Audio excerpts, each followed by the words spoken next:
It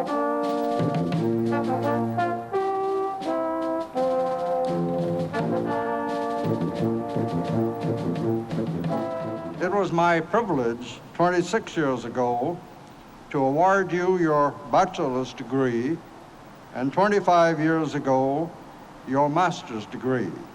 It was soon recognized that your first-rate performance as a teacher was matched by first-rate talent as an administrator, and you were quickly co-opted from one administrative job after another.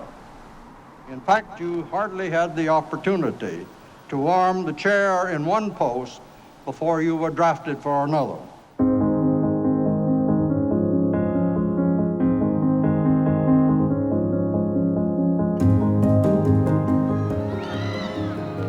It's very nice to have so many people from so many institutions and so many old friends who have come back today to participate in this celebration.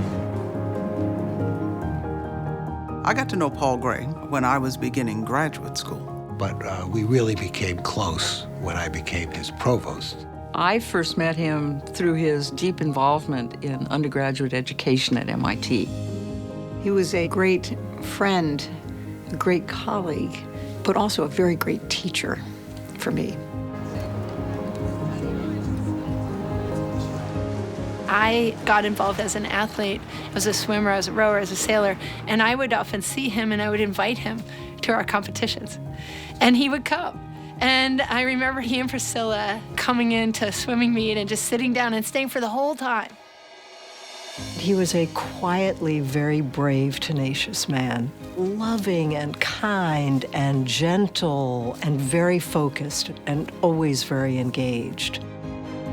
He loved being around experts and taking advice from experts and learning from experts and sharing with experts.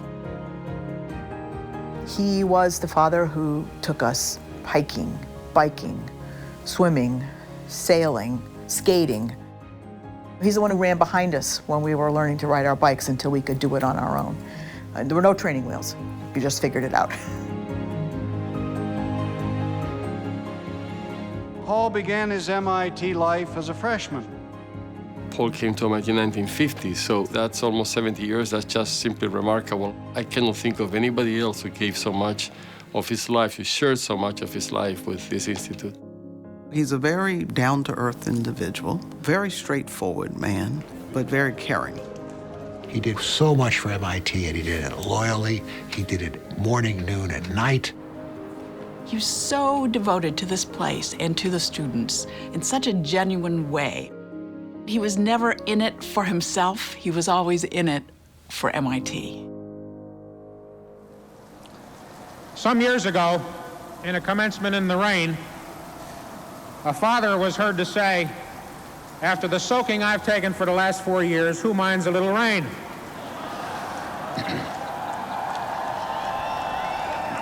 But I have to say, this is something else. In the competitive sport of diving,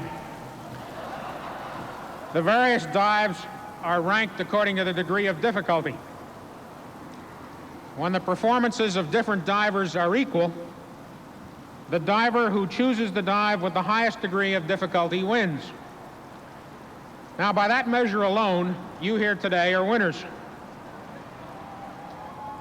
You have chosen and successfully negotiated a collegiate education having what may be the nation's highest degree of difficulty.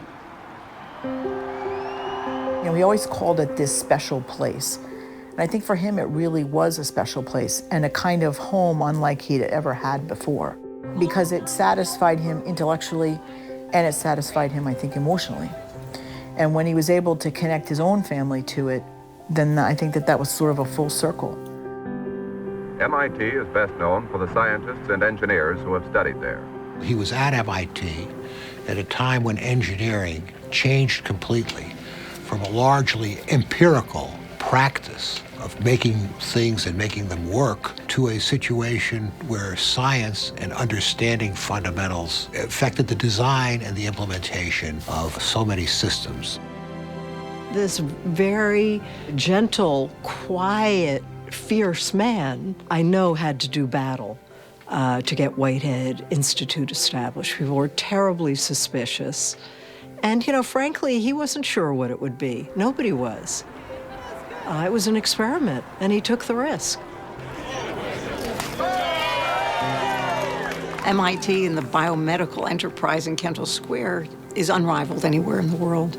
And so I do credit Paul with setting us out in that direction. So the Whitehead, we now have the Broad and the Reagan, the Koch Institute, any number of expressions of the power of biology to transform our world. When I came to MIT, which was in 1965, I think maybe 2 or 3% of the students were women, fewer than that on the faculty. It was very much a male institution. He was tremendously committed to diversity, increasing the representation in the faculty and in the student body of women and of minorities. The number of entering African American students at MIT went from about 3 to 5 per year to 57. To this day, we're just very proud of that momentum that Paul brought to the table on this issue.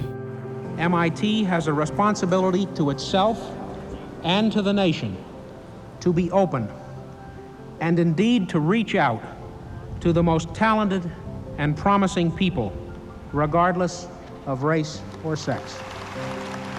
None of us created all the bias around us, but we certainly inherit it. And what I love about President Gray is that he stepped right into that.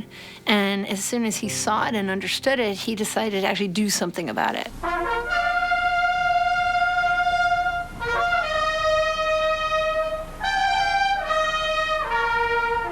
During his inauguration, what he wanted as the walking in music was Aaron Copland's Fanfare for the Common Man.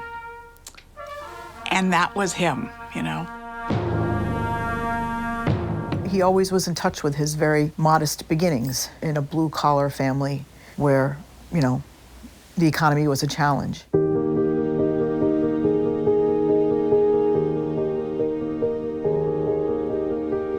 One of his fraternity brothers, while he was at MIT as a sophomore, was dating a woman at Wheaton College, where my mother was a freshman. They introduced my parents on what turned out to be a rather successful blind date. It was very cold, and they're walking across the bridge, and my mother doesn't have any gloves.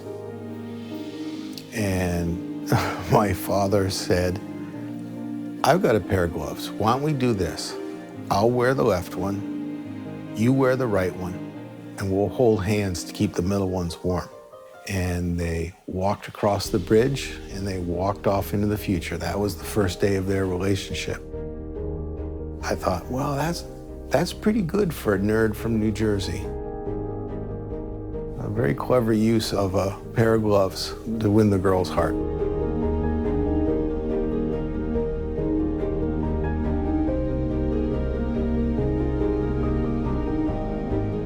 It was the big blizzard of '78, and no cars were allowed on the road, for a week. But MIT was not going to shut down. So we started this bus line. And one of my favorite pictures of Paul Gray is with his big wolfskin or beaverskin hat, like a Russian hat, out in the parking lot at MIT where the buses came in, directing traffic. He was very much hands-on. He looks incredibly happy, actually, in the picture. He was just doing what he could do, I think, and having fun doing it. I think he had a lot of joy in what he did. He was a real proponent of the Undergraduate Research Opportunities Program, UROP. It was dramatically successful and found a way for undergraduates to interact with the faculty in their research project.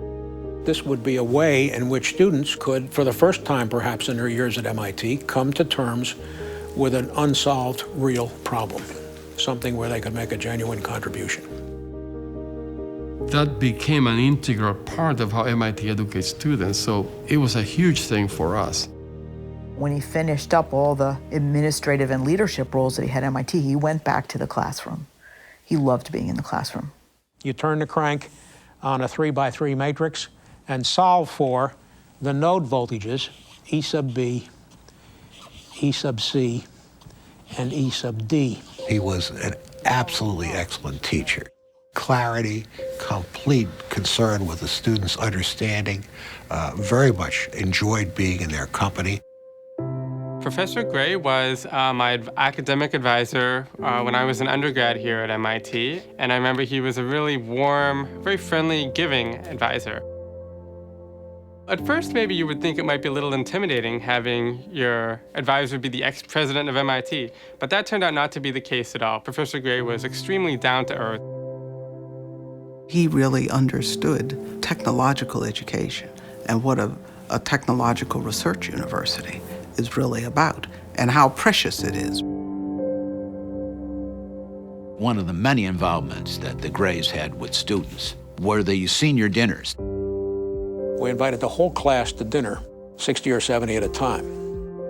All of us at MIT, we just celebrate the opportunities to be with those students. They are so special.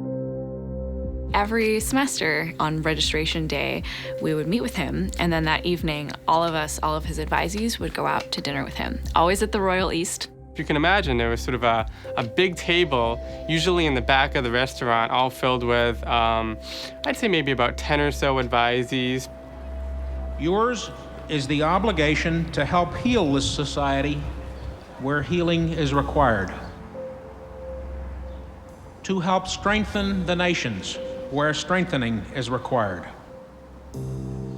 and to help bring harmony among the nations of this world wherever discord obtains.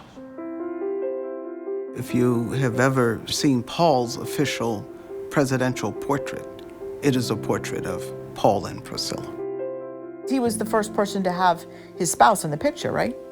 And I think that for him, that was a measure of his devotion for her, his appreciation for all the things that my mother may have sacrificed in order to help him have the roles and the opportunities that he had, and all the ways in which she supported him. I think that that was his way of saying, you know, I wouldn't have been able to do this without Priscilla. It was extraordinary to watch them together, how they worked together, how they supported each other. They both had a twinkle in their eye that would kind of ping at you. Just to know that there was someone sort of watching over us, making sure that things generally are probably going to be okay for us. So I really appreciated that very much. He is a man of exceptional integrity. The humanness of the man and of Priscilla was so essential to the kind of leadership he provided at MIT. He cared about people. A person with tremendous integrity, a person with tremendous wisdom, thoughtful, calm. An extraordinarily forceful person, but also with a surprisingly gentle personality. He was good at listening. He was good at negotiating and meeting people part way. And he was good at imagining what might be possible if this shifted or that changed or we could move forward together in this direction. As you undertake this next stage in your lives, I wish for you a life that is rich in opportunities to stretch your talents, your interests, your imagination, and your vision of this small planet as a beautiful oasis generating peace. And as you depart from this special place, I wish you Godspeed.